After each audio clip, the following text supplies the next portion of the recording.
నెల 29వ తేదీన వినాయక నిమజ్జన కార్యక్రమంలో ఎమ్మిగనూరు పట్టణ సీఎస్ శ్రీనివాసులు అత్యంత అసహనంగా దౌర్జన్యంగా ప్రవర్తించడం జరిగింది.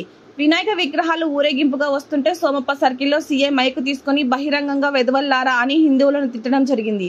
అదే రోజు రాత్రి 1 గంట సమయంలో ఫైర్ స్టేషన్ వద్ద ఒకరిని సీఏ విచక్షణ రహితంగా కొట్టడం జరిగింది. అంతేకాకుండా 31వ తేదీన సోగనూరు రోడ్డు ఆంజనేయ స్వామి గుడి వినాయకుడి ప్రతి సంవత్సరం జరిగే ఆనవాయితీగా ఊరేగింపుగా రామస్వామి గుడి వద్దకు రాగా సీఏ తన సిబ్బందితో వచ్చి ఆటో డ్రైవర్ ని బూట్ కాలతో విచక్షణ రహితంగా తన్ని గాయపరిచారు. సీఏ దౌర్జన్యం చర్యలతో హిందువులు తిరగబడాల్సిన పరిస్థితి కల్పించాడు. సీఏ బూట్ కాలతో తన్నుతూ చేసిన దౌర్జన్యాన్ని విశ్వ హిందూ పరిషత్ తీవ్రంగా ఖండిస్తూ ఉంది.